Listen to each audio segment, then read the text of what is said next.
come first. And then Hello, hello. Donna Drake here, and on this set is Gina Scarda. Welcome. How are you? Great. How are you? Thanks for having me. Good. Just knowing that you were coming in made me happy. Oh, good. I'm glad I have that effect on you. So you're more than just a comic, though. I mean, now you're like a complete all-round entertainer behind the scenes, and we're going to be talking about that. But you didn't start out as a comedian? Oh, no. Okay, so you started out as a cop. A cop. Okay. I was a New York City police sergeant for 20 years. A little bit of a change. Okay, and does any of your material come from those days? Oh, yes, so much of it. Between my comedy and my husband, that's all my material. My police department, rather. It's where you find your best stuff. It's where I find my best stuff. Well, there is humor sometimes in tragedy if enough time has gone by. Isn't that one of the things they say? Like if something serious happens in your life, you know, like if you're going to do situational comedy, something bad happens, you can kind of turn it into something funny and relatable. Yes, usually you can, but most of my comedy is not really based on anything tragic that happened. It's my first assignment as a police officer was an undercover prostitute, so there was a lot of comedy there. There was a lot of comedy to be getting from that. Do you ever see people now that used to be, you know, potential clients? Or they you know, Donna, how embarrassing would that be, right? It would be pretty embarrassing, but, you know, at this age, I can't remember if somebody I met last week, never mind. Never mind back in the day. No, it's terrible. Oh, that must have been fun. Yeah, At least you could wear stilettos. I mean, like, you know, you got to have some fun with your costumes, well, I guess. I was a Coney Island prostitute. Oh, totally different animal. Whole different thing. Sandals, sneakers. Oh, anything went. Didn't matter. Totally funny. I went to the Mermaid Parade this year. Oh, isn't it great? Yes, Coney Island, the Mermaid Parade. So much fun. So you decided after retiring that you wanted to do comedy, and you're with this great group, the Italian Chicks. Tell us about that experience for you. I was so lucky to be chosen by these girls. You know, I wasn't going to start doing comedy. My daughter was always into theater and everything, and I always pushed her, and she decided she didn't want to do it anymore. And she said, "Mom, why don't you do it?" And I was like, okay. Why not? You know, I always had a little midlife crisis, but I started doing it and going to open mics, and Mary Ann Maizano, the head of the Italian Chicks, heard about me and called me up and said, "Hey, you know, send me a headshot and a bio, and I'd like to try you out in the group." I said, "Sure." Hung up. I didn't have a headshot and bio. I just started. I was brand new. So I ignored it. And about 6 months later, she called me again, and I said, "All right, I have to give this a shot." And from the first day I performed with them, which was probably 6 years ago now, it was just magic. And you get to tour everywhere. Tell me about like one or two cities that you've just really totally enjoyed. Well, you know, one of the things that was a big surprise to me was when we went to Canada. I really didn't think there was a large, not that you have to be Italian to enjoy the Italian Chicks, but I didn't think there was a large Italian population up in Montreal and Ottawa. But we sold out, 300-room theater. It was amazing.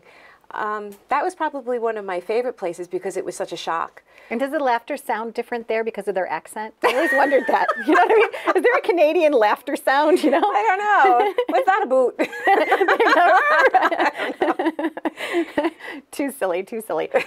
So then your comedy is also taking you on a little bit of a journey now with, it starts with, it's 3 Fs. F word, F word, F word. What is the name of your new production company? Oh, the new production company is Future First Films. Okay. And I started with director Dave Dodds, who's absolutely amazing. I worked with him in a project a while back called Recipe for Change, and it just worked so well that we decided to start this. So we just did a film called Her Treasures, which I'm producing and he's directing. I'm also starring in it, which was fun. And behind the camera, we're doing a documentary on Fire Island about Cherry Grove, which is going to be so fantastic. This is coming out so great. I'm very excited about it. So we'll be filming both of these throughout the summer, and although we did put together a little trailer for Her Treasures already, even though we're not finished. So you know what? I know that you brought a little clip, so let's take a look. All right, great.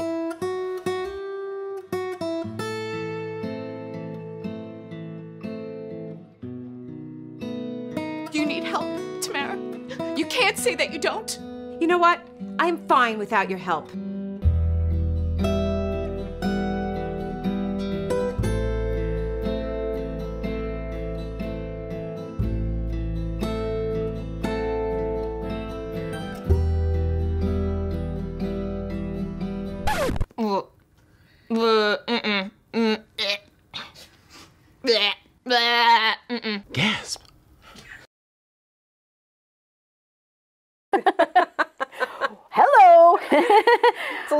twist. Oh, fantastic. So are your shoot days long? Like, what are you experiencing with this? You know, it's amazing. I've been acting for a while, so this isn't the first film I did, but in film, how a little tiny 3-minute clip will take an entire day.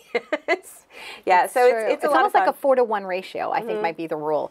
You know, it takes 4 times as long to get that boiled down to the one nugget of greatness. It's amazing. So, it is amazing. good for you. And you must be just so happy. I'm You having seem such happy. a ball. This is, you know, I highly recommend retirement if this is what you can do. It is a midlife crisis for me, maybe, but I call it a midlife epiphany. yes, You know, a 'cause I midlife awakening. Yes. Love it. Because, you know, I'm in the process now too, and I told you this, I'm selling everything I own. I am downsizing even when I could be upsizing. I'm just living more simply. I'm traveling more. My friendships mean more to me. And I'm just making the journey more sweeter. You're just an inspiration. Thank you. Well, to so me. are you. And Tim Tams. You know, Tim Tams. Tim Tams. Okay, so Are they we have the best? No, we have to let you in on an inside joke. So we went to the Paramount to see a friend of yours perform. Yes, Jim Delacus. Yeah, and he's from Australia. Yes, he and is. what are Tim Tams? Tim Tams are the best cookie in the universe. And this is not Oreos. sponsored by Tim Tams, but if you want to send them to Gina and I. They don't even make them here. No. But they are amazing cookies. And I had them once because I think it was a business associate of my husband sent them to us as a gift. And you can't get them anywhere. So he was going to Australia. I said, please bring me back Tim Tams.